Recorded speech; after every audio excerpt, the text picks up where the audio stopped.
If you have poor sleep, you down regulates your leptin, which tells your body you're full, and it up regulates your ghrelin, which tells your body you're hungry. And then it also messes up, as we talked about before, your blood sugar balance and your insulin. So I always find myself like hungry earlier than usual, because usually I can go like 12, 14 hours without eating. If I have bad sleep, I wake up, I'm like hungry. Brain fog, lack of concentration, lack of motivation, all of my good intentions of being productive on a new project or, working out, it just really goes out the window.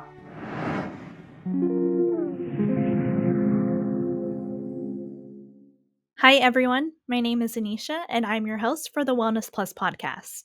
In today's episode, I would love to introduce you to the show, Amanda Chocko. She's a nutritional therapy practitioner, sleep coach, and author of the book, Relax, Sleep, Thrive.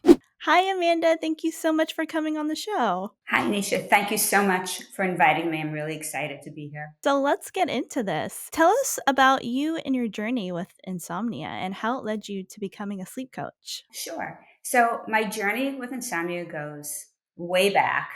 Probably most of my adult life, I had some type of sleep issue, but it was kind of on and off. And, I would deal with it with kind of the over the counter NyQuil or sleepy time tea or maybe a glass of wine. And it was not very chronic at that time. So those things were temporary and fine. I became a nutritional therapy practitioner back in 2017. And this was due to some other health issues that I was having with inflammatory bowel disease and autoimmune conditions. And I went down a really holistic path to try to work all of that out, which is really a whole other podcast in itself. And so I decided to go back to school and really, become official and get some credentials behind me so I could help other people, overcome some of their issues as well. So I went to the Nutritional Therapy Association and became a certified nutritional therapy practitioner and really learned the basics of nutrition and how nutrition impacts the body, as well as sleep and stress and all of those things together. And when I left the Nutritional Therapy Association, I continued my education to really dig into gut health protocols and autoimmune protocols. And I was working with clients that were dealing with those issues. But always in the background was sleep issues with all of them. Even though they didn't come to me initially with those problems, the majority of them had sleep issues. So I was always dabbling with different types of remedies and things to try to help them overcome it. But it wasn't until about 2020, really like during the pandemic, where my insomnia became super chronic.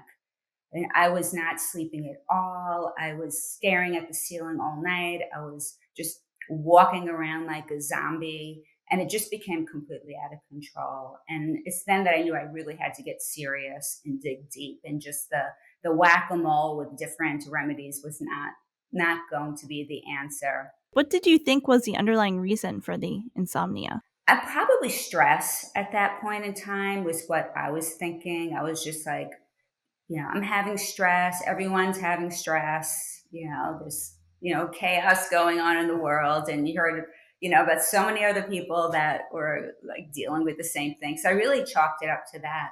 But I really didn't know how to deal with it. So I decided to really dig into sleep research. And, in that time, really also experimenting on myself to try to connect the dots to figure out what was going on with me. So it took me about a year of doing this, doing the research while completely sleep deprived, right? So that was a challenge in itself. And I just found out there were like things, the day to day things that I was doing were making an impact. Obviously, the stress and really figuring out all types of ways to minimize the stress and overactive mind chatter and all of those things, blood sugar issues. There were like so many different things that I was pinpointing that I put together really comprehensive methodology to really guide myself through all of that. And then out of that came me really deciding to focus on sleep, as a sleep coach. You're still helping people with other nutritional, gut, autoimmune issues, blood sugar issues, which I'm trained to do, which all play into it. It's you can't really separate all of those things. And and out of that also came my book. So, when you talk about stress, do you also factor in overthinking, our work schedules, all of those factors into how stress affects our life? Absolutely. I mean, a good night's sleep begins the minute we wake up. And if we're going through our day with just, running, 1,000 miles an hour on all cylinders, dealing with all the daily stressors in life, it's really going to play havoc on our flight or fight, yeah, and then it all trickles down to sleep. So there's so many different kinds of stress that you may encounter, in your life day. So that was a big part of really figuring out, what are the strategies to really focus on, calming that overactive mind, reframing negative thoughts, using meditation and breath work and journaling and so many different things to experiment with. Right. I definitely agree with that. What are some typical sleep stealing traps that you encountered during your struggle with insomnia? Sure. So, there's so many things just in our daily habits and routines that could be impacting our sleep. And it sometimes it's just a matter of like tweaking the timing of things. So, an obvious one is caffeine. I tried to give up my coffee. It's not going to happen, but I do realize that I need a caffeine curfew. And caffeine has a half life of 8 to 10 hours, meaning 8 to 10 hours later, it could still be in your system. People metabolize caffeine differently. But what caffeine really does is it also works on your stress response between cortisol and adrenaline. So it kind of makes you wired to begin with. But then it also does something else. There's a chemical that builds up in our brain throughout the day called adenosine, and it's also known as sleep pressure. So this chemical builds up through the day where you begin to get more and more sleepy as you reach bedtime. And caffeine actually connects to those receptors in our brain and blocks the adenosine. So it also keeps us from being tired. So caffeine plays many roles. It's not just in coffee, obviously. It's in chocolate and energy drinks, and even decaf has a little bit of caffeine in it. So really monitoring that is important. Meal timing as well. Making sure that you're finishing your dinner 2 to 3 hours before to give yourself time to digest. Another thing that people don't really connect is medications and supplements. They can often cause insomnia. So, people that are on any type of blood pressure medications, cholesterol, ADHD, some antidepressants, there's there's a bunch of medications that it might not say it on the bottle, and your doctor might not warn you, that are known to cause insomnia. So in that case, it's really like investigating, like, what are the medications I'm on? What time of day am I taking them, and working with your physician to see about adjusting the timing of that. And then there are also supplements that can keep you awake.